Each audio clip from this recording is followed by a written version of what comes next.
they don't get deals that... They can be wage slaves for a little bit, come over and make a salary and grow their brand. They can be wage slaves for a little bit.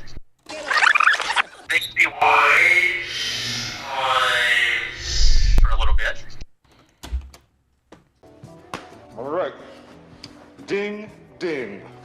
Two of the biggest conservative content creators, Steven Crowder and The Daily Wire, are having a bit of a feud at the moment. It all started with Steven Crowder supposedly throwing the guys at The Daily Wire under the bus, claiming that they put money ahead of their content creators. Now, he described these contracts as slave contracts, and he himself refused to sign his soul away. There can be no next me if the people at the top with the financial resources are doing the bidding. That's being the arm of big tech. What you just said is, well, we have to play ball with big tech if we want to make money. Well, I don't. Why don't you guys follow a model like I have and scale it? That's what I've been doing since 2014. You know that. Has been trying to make sure, which I thought we were all doing, that we can all flip the bird to Silicon Valley. This is saying we need him and you need to play ball. The most unprofessional political podcast on the fucking internet, Project VOPod, and I'm your host, Jake Varr, and today we're going to be talking about the feud that's going on with Louder with Crowder and The Daily Wire.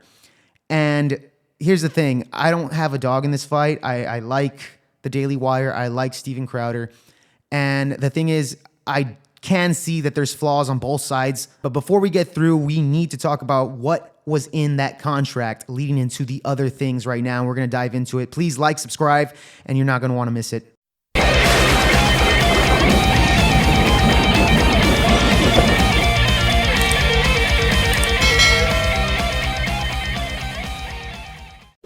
So the contract in question deals this: $50 million for 4 years. That's going to be $65,000 per episode for 192 episodes for the year, right? So that's going to be 4 shows weekly, $12.5 million for the entire year. And this is going to cover the entire production of Louder with Crowder.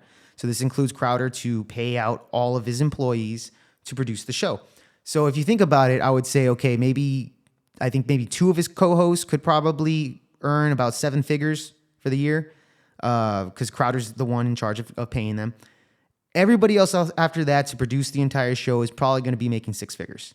So doing the math on that, I mean, I don't know entirely of how Steven Crowder pays his employees, but I would guess Steven Crowder will probably leave there after taxes with about 5-6 mil, for the year for himself. So let's take a look at the contract deductions that Crowder had a problem with. If Steven Crowder fails to deliver one of the shows, it's going to be a $100,000 reduction, right? So it's going to take away the $65K that he's paid for the day plus a $35K fine. Okay, reasonable enough. Honestly, I think if you miss a day of work, then obviously you're not going to get paid. And this is contract, so he's going to get fined that $35K.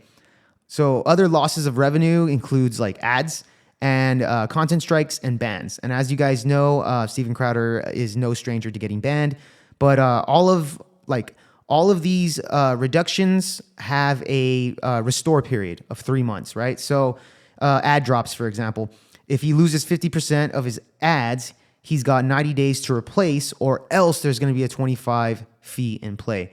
So that includes the content strikes are going to be 25%, and the banning is YouTube 20%, Apple Podcasts 20%, Facebook 10%, and Spotify another 10%.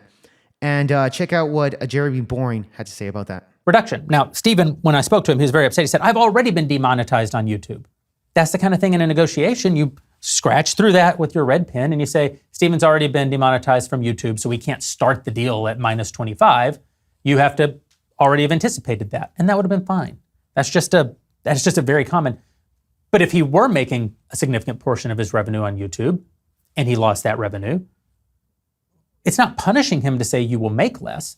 We're all going to make less. The real punishment would be if we took all the hit, continued to pay him guaranteed money, whether his show makes money or not, and then we lose the business as a result. And now no one pays Steven anything, and no one releases Steven's content. He has to go build it all from scratch in crisis. Yeah, so if you guys are familiar with contracts, like say for example over there in the NFL, they get guaranteed money. So if you're a first round pick, let's say quarterback, you're gonna get like 50 mil to 60 to 70 mil. I've seen contracts go up to like $100 million guaranteed. So they'll get paid what, like $2 million, or I'm sorry, $200 million and like 100 mil guaranteed cash, you know? So there are contracts like that. Obviously, Steven Crowder's contract did not have any guaranteed money, which honestly kind of sucks, to be honest. So another contract deduction issue that Steven Crowder had was the back catalogs that the Daily Wire is going to have access to. So in the contract, it stated all of your back catalogs are going to be ours to monetize. So they're going to be behind the paywall, and they're going to have all his episodes, plus all the new episodes that Steven Crowder would have recorded and would have done for the Daily Wire also belongs to the Daily Wire. So if Crowder leaves, his back catalogs are going to go with him, but the new content that he created with the Daily Wire is going to belong to Daily Wire. I think that's fair enough. They're the ones that produced it. They're the ones that gave you the money for it. They paid you. You're under their management. But I kind of get, if it was me, I would negotiate. And he even stated in that video, Jeremy Boring said, okay, banning is an issue. We can put a red line under that and negotiate. Jeremy Boring in that video stated, I am 100% open for negotiation. So that could have been something that Steven Crowder would have made a deal to get his new content if he were to leave on his catalog to monetize it himself as well.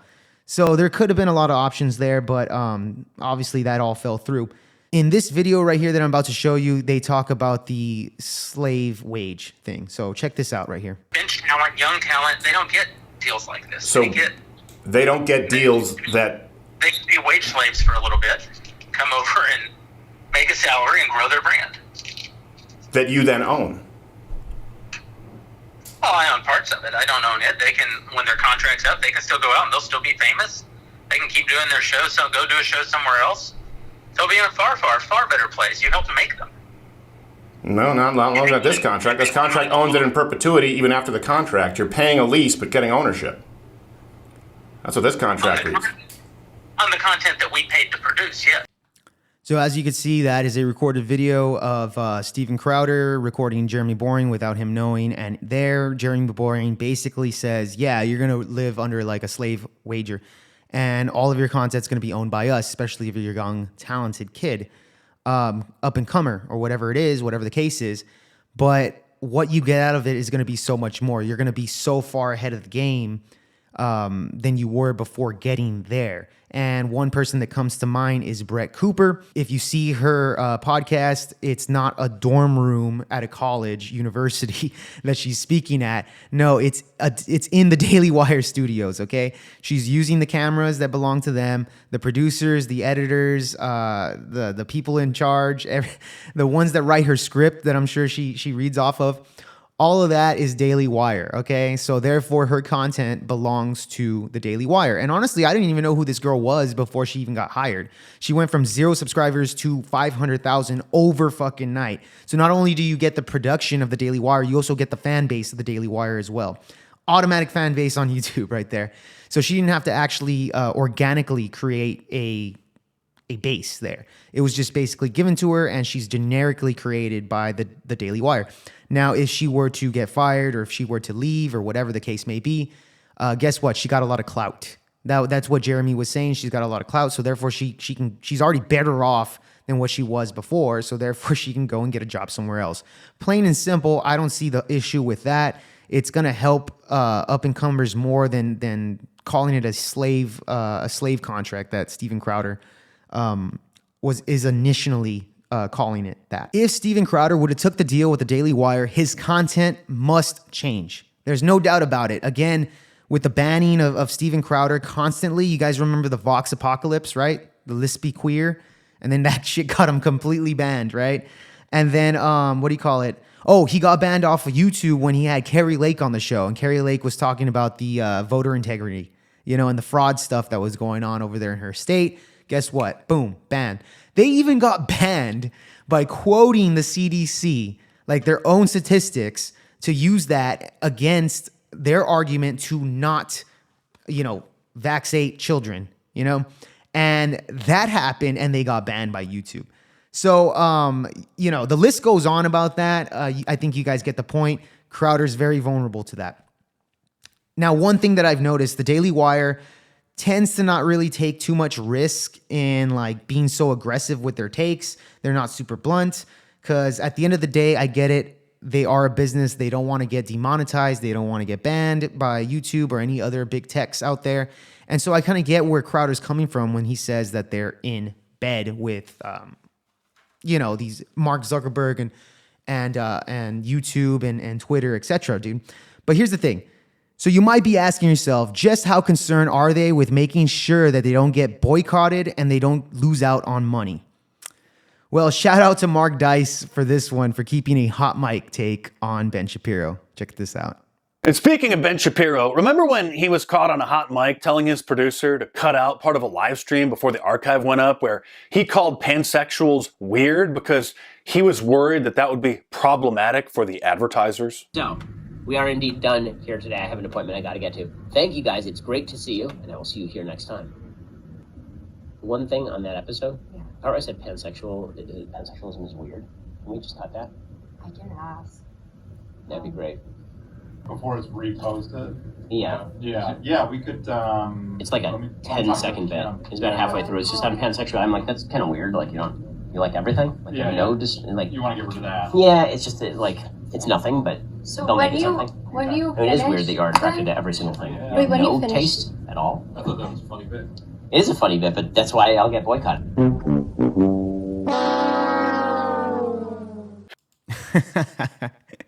Yeah, that's why I'll get boycotted.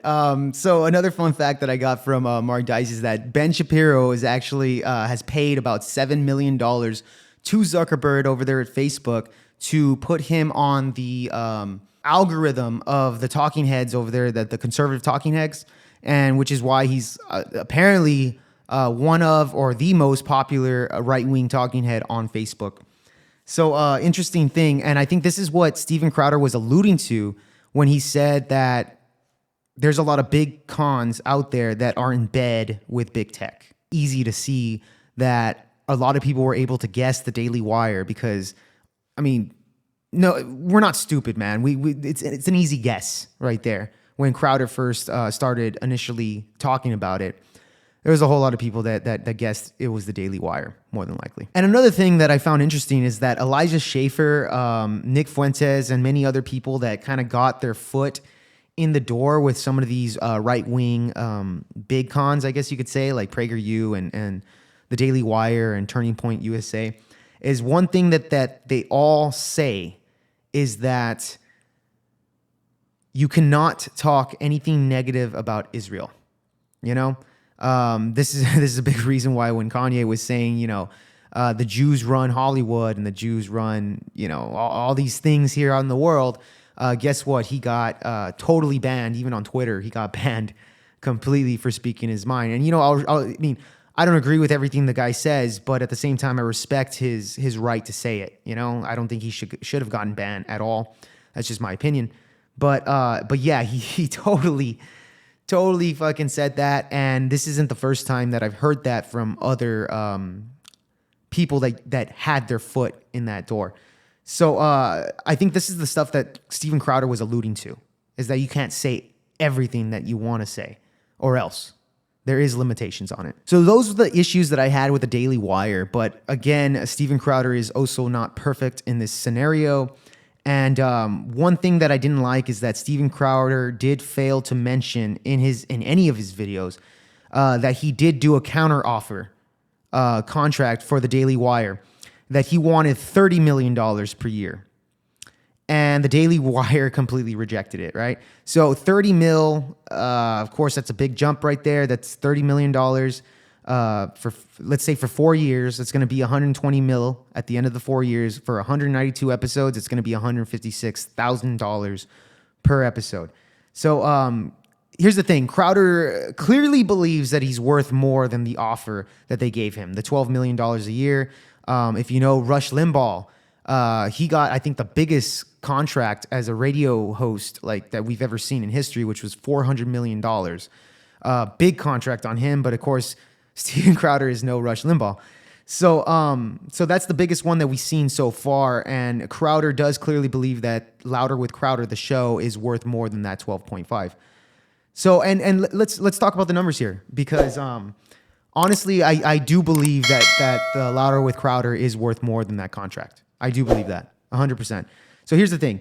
Crowder on the election night had about 500,000 live viewers, okay? And he beat out every single conservative talking head that was running a live show during the election. But guess what? Here's the kicker. Steven Crowder was banned off of YouTube during that time. He got 500,000 live viewers on Rumble, guys, on Rumble. And that's very hard to do. You have to realize, like, Rumble doesn't nearly have as much people as YouTube does, you know? And even with me, I actually checked out Steven Crowder's show during the election night. I was watching Steven Crowder live, and I fucking downloaded the Rumble app on my Fire Stick just to watch it, okay? Just to watch it on the big screen. I had to download that. So a lot of people, including myself, actually was watching Steven Crowder during that night. So that's a big number right there. You gotta realize that is huge. He beat out everybody on election night. Here's another thing. The Blaze has not necessarily released the full-on profit numbers that Steven Crowder brought for them during his time with the Blaze. So we don't know exactly how profitable Steven Crowder is. But again, like I said, the 500,000 live viewers is a very difficult thing to accomplish, especially because everybody had YouTube on their side and he didn't. So that's very impressive, to be honest. Another thing, according to Jeremy from the Quartering, okay, this is according to him, the Louder with Crowder email list had about 500,000 email listings on Steven Crowder, okay? So he had made a pretty good argument saying that even if 100,000 people over there buys Mug Club for the Daily Wire, they're already going to make their investment back. That's according to him, they're not taking a big risk by paying him the 30 mil, right? That he believes he has earned, right? So 100,000 people, if he gets on there, boom, you're going to make your profit back. Then if he gets half of that, let's say 250, the money that they're going to make back, the 12 mil that they would have paid Steven Crowder, is going to be peanuts. But here's my argument to that. So Jeremy Boring did state he's 100% willing to renegotiate the contract before the 4 years is over if, let's say, he gets 250,000 people to re-sign. Not only that, there are crossovers there. So amongst that 500,000, some of them are probably already signed to the Daily Wire. We don't know. We don't know the exact numbers. But nevertheless, like, even if he gets half of that, it's going to be extraordinary on the numbers of how much money they'll make off Steven Crowder. So he is 100% willing to renegotiate, and I think that's a good deal. I think that's a good relationship on that. Now, the biggest issue that I had with Steven Crowder is that he basically aired out his dirty laundry for the world to see. And I guess no publicity is bad publicity, but let's be honest, man. When you're airing out your dirty laundry and then simultaneously claiming that you're for the little man, right? The small content creators and stuff like that. And again, like, perhaps you are, but like I said, when you're saying stuff like this. And so long as these contracts out there include enforcement of big tech, of punishing conservative creators on behalf of the people we claim to fight and the people who have long since demonetized us and can't stand me, and part of me doesn't blame them. As long as these contracts include that, not even for me, but the next person, I wouldn't take $1 billion. So he says stuff like that, but then he states that he renegotiated for 30 mil. You wouldn't take $1 billion, but you will take 30 mil to sell out.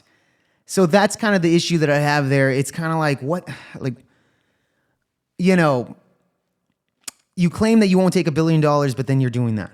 So for me, it's kind of like, I don't know where he's coming from. I don't know what his actual intention is when going about this, but I think, in my personal opinion, Steven Crowder used this as a publicity stunt to try to get people to sign up for his brand new Mug Club stuff, his brand new Mug Club deals and stuff like that. He wants to build, and he already said that he's building a brand. He's building the this business to produce other content creators, similar to how the Daily Wire does it. So he's already admitted that. And here's the thing. That's awesome. I think you should do that, bro. But don't go over there and fucking throw people that you know that have been your friend for years under the fucking bus. Because here's the thing. You know, I don't subscribe to the whole all these right-wing guys should be fighting amongst each other, because that's what the left does all the time. All right? And people like me and people that are just regular US citizens have more concern, okay, from what? The inflation, Hollywood propaganda, the educational system, our kids, drag queen story hours, all the shit that's going on over there.